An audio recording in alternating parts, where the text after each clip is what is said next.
ویسے تو بلے شاہ تو آسمانی اڈدیا ہی پھڑدا ہے، جہاں گھر بیٹھا انہوں پھڑیا ہی نہیں۔ حضور فرمانے لگے ماں باپ جب بھی اولاد کے لیے دعا فرمائیں اللہ ان کی دعا کو قبول کرتا ہے۔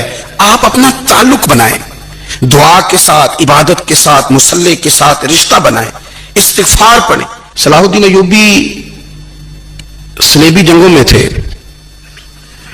رات کو مسجد اقصی میں نماز پڑھی تو پریشان تھے۔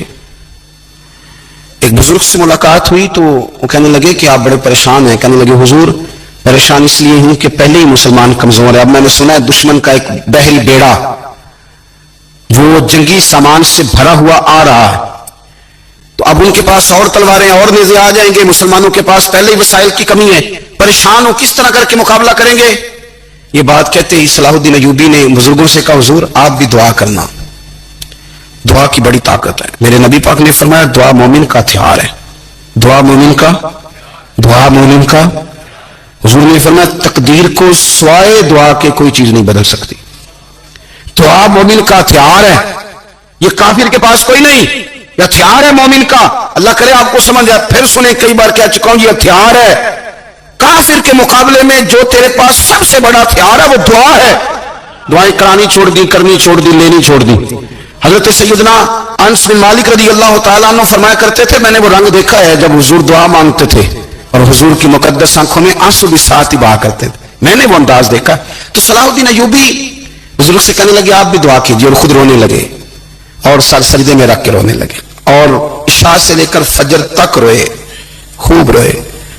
صبح وہ بزرگ آئے تو صلاح الدین ایوبی کا خوبصورت اور ہنستا ہوا چہرہ دیکھا، کہنے لگے آپ بڑے خوش ہیں، رات تو میں نے بڑے روتے ہوئے دیکھا تھا۔ تو کہنے لگے حضور وہ جو بحری بیڑا آ رہا تھا نا وہ پانی میں ڈوب گیا ہے، اب وہ نہیں آ رہا، ابھی خبر آئی ہے تو میں بڑا خوش ہوں۔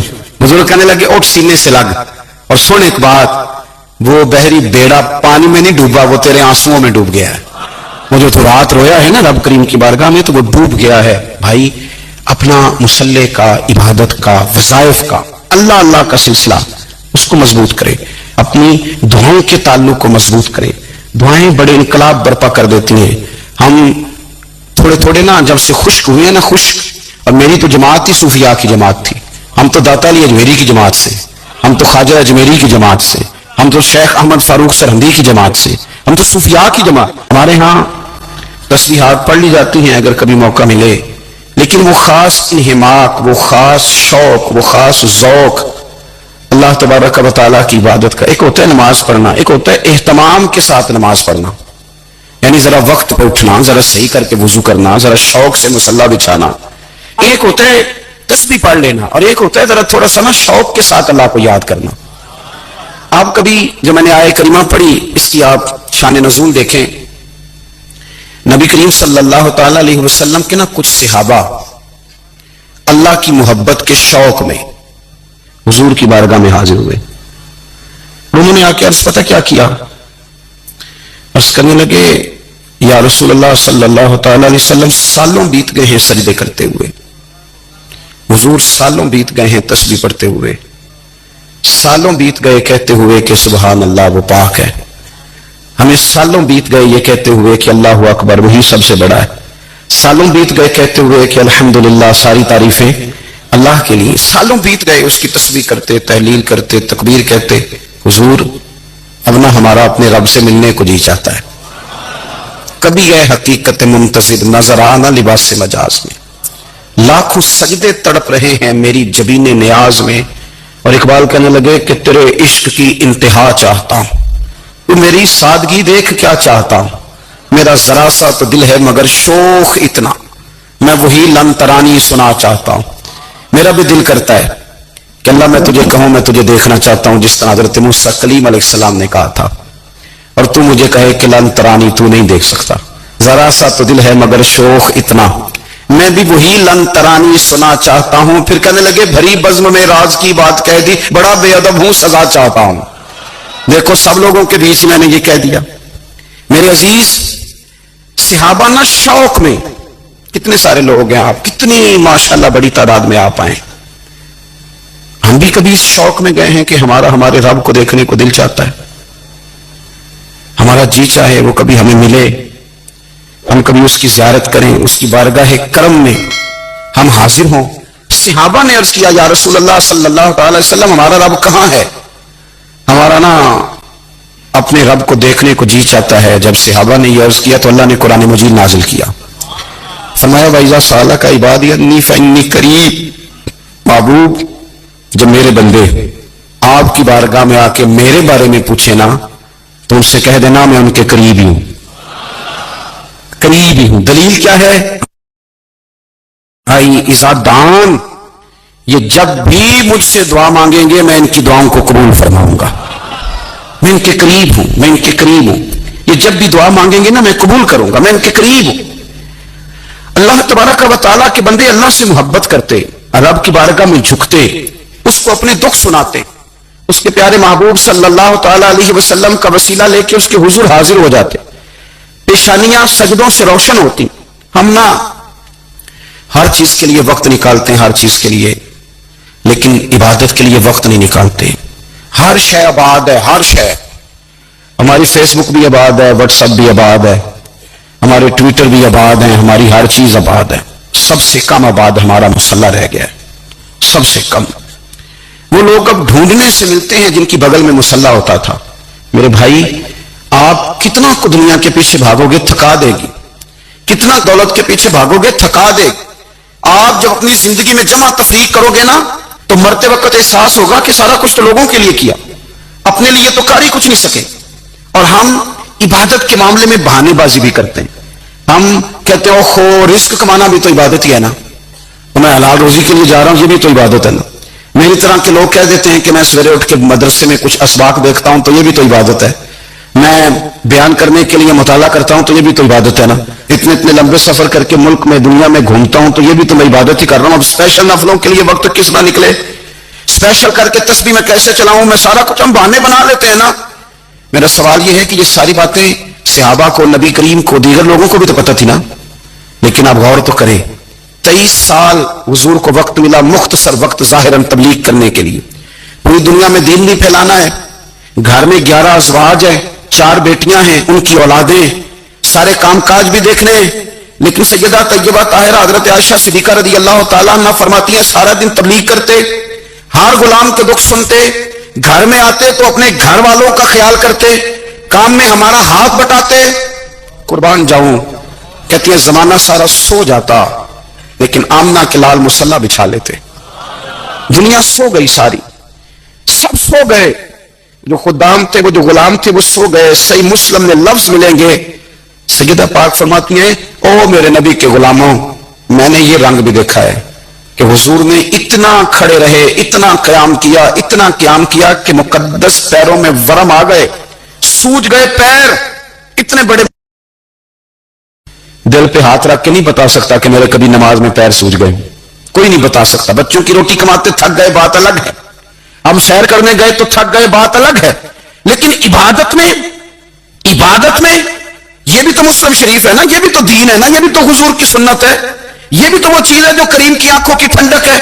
سیدہ فرماتی ہیں پیروں میں ورم آ گئے، اور ساری رات ہی حضور نے نماز پڑھی اور ایک ہی آیت بار بار دہرائی۔ مسجد نبوی میں بلال حبشی نے فجر کی اذان دے دی اور حضور ابھی مصلی پہ تھے، کریم فارغ ہوئے۔ میں نے عرض کی یا رسول اللہ صلی اللہ علیہ وسلم، آپ کے تو صدقے اللہ اگلے پچھلوں کے گناہ معاف کرے گا، تو آپ اتنی آہوزاری کیوں فرماتے ہیں؟ آپ تو شفیع ہیں، آپ تو انبیاء کے امام ہیں۔ تو حضور نے فرمایا عائشہ تم نے گنوایا ہے نا میرے اللہ کی مجھ پر کتنی رحمت ہے، افلا اکونا عبدا شکورا، فرمایا اگر اس نے اتنی نعمتیں دی ہیں تو کیا میں اس کا شکر گزار بندہ نہ بنوں، میں شکر گزار بندہ نہ بنوں اس کا؟ پھر اگر اتنی نعمتیں اس نے دی ہیں، مجھے اتنا نوازا ہے، تو پھر میں اس کے سامنے سجدے نہ کروں؟ او میرے بھائی، بڑے قابل فخر لوگ ہیں ہم کہ ہم نبی پاک کے غلام ہیں۔ بھائیو، جب انسان کا رشتہ اپنے مالک کے ساتھ ہوتا ہے پھر تو غم بھی کچھ نہیں کہتے، پریشانیاں بھی کچھ نہیں کہتے، پھر تو زندگی صبر والی، پھر تو زندگی توکل والی، پھر تو زندگی بھروسے والی، پھر انسان اپنے آپ کو رسوا نہیں کرتا، دنیا داروں سے امیدیں اس کی ختم ہو جاتی، امیدیں اللہ رسول سے لگا لیتا، مضبوط ہو جاتا ہے، مضبوط طاقتور ہو جاتا ہے، خوددار ہو جاتا ہے، باوقار باعزت ہو جاتا ہے۔ حضرت بہلول دانا رحمۃ اللہ علیہ بیٹھے تھے تو ہارون رشید حج کر کے آ رہا تھا، تو رستے میں حضرت شیخ سے ملاقات ہو گئی تو السلام علیکم کے بعد کہنے لگا حضور کوئی حکم ہو تو بتائیے گا۔ تو حضرت بہلول دانا فرمانے لگے تیرا رب کون ہے؟ اس نے کہا اللہ. تو فرمایا میرا کون ہے؟ کہا اللہ. فرمانے لگے تو بڑے بیوقوف ہے, کیا تو یہ سمجھتا ہے کہ رب ہارون رشید کو تو دے گا اور بہلول دانا کو بھول جائے گا؟ تیرا بھی وہی رب ہے, میرا بھی وہی رب ہے. اس نے اگر تجھے دے کے آزمایا ہے تو ہو سکتا ہے مجھے نہ دے کے آزما رہا ہو. جب اس کی حکمت کے تقاضے ہوں گے تو عطا کرے گا اور دے گا. تو جا اپنا کام کر. بھائی اپنی روحانی زندگی, اپنی عبادات, اپنے وظائف, اپنے روزمرہ کے معاملات, اپنی دعائیں, اپنا استغفار. دیکھو کوئی مشکل کام تو نہیں 2 رکوع ہیں سورہ واقعہ کہ اگر رات کو پڑھ لی جائے تو. میں کس طرح یہ بات بیان کروں کہ تعویذ بانٹنا آسان ہے اور وظیفہ بتانا مشکل ہے. سارا دن تعویذ بانٹیں تو لوگ لینے کو تیار ہیں, اور اگر آپ وظیفہ بتائیں تو کہتے ہیں تو مشکل کام ہے. او خدا کے بندے, اگر آپ کا تعلق قرآن پاک کے ساتھ مضبوط ہو, قرآن پاک کے ساتھ اگر آپ کا رشتہ ہو, لوگ سفارشیں ڈھونڈتے ہیں نا دنیا میں کوئی تعلق مل جائے تو میرا کام ہو جائے. دنیا میں اتنا مشکل معاملہ ہے, آخرت میں مجھے بتائیے گا کتنا مشکل معاملہ ہوگا. میرے نبی پاک صلی اللہ تعالی علیہ وسلم نے فرمایا جو لوگ سورہ ملک پڑھا کرتے تھے نا, سورہ ملک, یہ سورت ملک قیامت میں ان کی سفارش کرے گی اور اس طرح کرے گی کہ کہے گی اے اللہ یا اس بندے کو جنت میں داخل کر دے یا مجھے قرآن پاک سے علیحدہ کر دے. تو رب فرمائے گا جا اس کا دامن تھام کے اسے جنت تک پہنچایا. آپ بات کو سمجھیں, جب آپ کے تعلقات اپنے معاملات کے ساتھ مضبوط ہوں گے, یہ نبی کریم نے وعدہ کیا ہے کہ تو سورت واقعہ پڑھ تیرے گھر میں فاقہ نہیں آئے گا. حضرت عبداللہ ابن مسعود رضی اللہ تعالیٰ عنہ بیمار تھے تو حضرت عثمان غنی رضی اللہ تعالیٰ عنہ تیمارداری کے لیے تشریف لے گئے اور جا کر کے کہا کہ آپ بڑے بیمار ہیں, آپ کی بیٹیاں زیادہ ہیں, میں چاہتا ہوں کہ خزانے میں سے کچھ مدد کروں. تو سیدنا عبداللہ ابن مسعود رضی اللہ تعالیٰ عنہ اٹھ کے بیٹھ گئے اور کہنے لگے امیر المومنین اللہ آپ کو میری طرف سے, میری بیٹیوں کی طرف سے بہتر صلہ دے. میری بیٹیوں کو کسی خزانے کی ضرورت نہیں, میں نے انہیں خزانہ دے دیا ہے. کہا جناب آپ نے کون سا خزانہ دیا ہے, میں آپ کے مالی معاملات کو جانتا ہوں. تو فرمانے لگے امیر المومنین میرے نبی کریم نے فرمایا ہے جو سورت واقعہ پڑھے اسے کبھی فاقہ نہیں آتا. میں نے بیٹیوں کو یاد کرا دی ہے, یہ خزانہ میں نے انہیں دے دیا ہے. وہ سارے والدین سنیں جو بیٹیوں کے لیے پریشان رہتے ہیں. حضرت عبداللہ ابن مسعود نصیحت کر رہے ہیں, فرمانے لگے میں نے سورت واقعہ یاد بھی کرا دی ہے, پڑھنے کی عادت بھی ڈال دی ہے. حضور نے فرمایا ہے جو سورت واقعہ پڑھے اس سے فاقہ نہیں آتا. کہنے لگے چاند تو اپنی جگہ چھوڑ سکتا ہے, سورج گر سکتا ہے, تارے ٹوٹ سکتے ہیں, پر مدینے والے رسول کی بات غلط نہیں ہو سکتی. حضور نے فرمایا فاقہ نہیں آئے گا تو انشاءاللہ کبھی بھی نہیں آئے گا. کرنے کا کام یہ ہے کہ ہم اپنے معاملات, اپنی عبادات, اپنی دعائیں, کبھی 10 منٹ عادت ہو جائے نا دعا مانگنے کی علیحدہ سے رات کو. بھائیو آپ خیال رکھیں گے, غور کریں گے. حضرت عبداللہ ابن عمر رضی اللہ تعالیٰ عنہ کے بارے میں پوچھا تو سیدہ فرماتی ہیں کہ نبی کریم صلی اللہ تعالیٰ علیہ وسلم نے زیر لب مسکرائے اور فرمایا حفصہ تیرا بھائی ہے تو اچھا, لیکن میں نے سنا ہے کہ عشاء کی نماز پڑھتا ہے تو فجر تک سویا ہی رہتا ہے. او نوجوانوں 10 بجے تک سونے کی بات نہیں ہوئی, 9 بجے تک سونے کی بات نہیں ہوئی, 11 بجے اٹھنے کی بات نہیں. حضور فرمانے لگے میں نے سنا ہے کہ عشاء کی نماز پڑھ کے سو جاتا ہے اور فجر تک سویا ہی رہتا ہے. اسے چاہیے کہ تہجد کے وقت اٹھا کرے, اللہ کی بارگاہ میں حاضر ہوا کرے, آہوزاری کرے, سجدے کرے, عبادت کرے. اٹھتا ہے اور فجر میں جا کے اٹھتا ہے. حضرت جناب حفصہ رضی اللہ تعالیٰ عنہ کہتی ہے میں نے جناب عبداللہ ابن عمر کو پیغام دیا اور میں نے کہا میرے جوان بھائی سن. نبی پاک نے فرمایا ہے تو اچھا پر تہجد میں نہیں اٹھتا, نفل نہیں پڑھتا. او میری ملت کے جوانوں, مزہ نہیں آ جاتا جب ساری دنیا سوئی ہو, ساری دنیا, اور بستر بھی گرم ہو اور نیند بھی پورا غلبہ کر رہی ہو, اور اچانک گھنٹی بجے دماغ میں, آنکھ کھلے, گھڑی پہ نظر پڑے, 3:30-4 بجے کا پیغام گھڑی بتائے, اور کوئی چڑھتی جوانی والا اٹھے, اٹھ کے وضو کرے, اور جب وہ مصلی کھول کے بچھائے تو مدینے والے محبوب کہتے ہیں کہ ہر نماز پہ رب ثواب دیتا ہے, اور جو اٹھ کے تہجد کی نماز پڑھے اسے دیکھ کے تو رب مسکراتا ہے. جو اس کی شان کے لائق ہے, جو اس کی شان کے لائق, وہ مسکراتا ہے, خوش ہوتا ہے کہ میرا بندہ تہجد میں اٹھ گیا, وہ مسکراتا ہے. کاش ہماری صبح کبھی اپنے مالک کے نام ہو جائیں.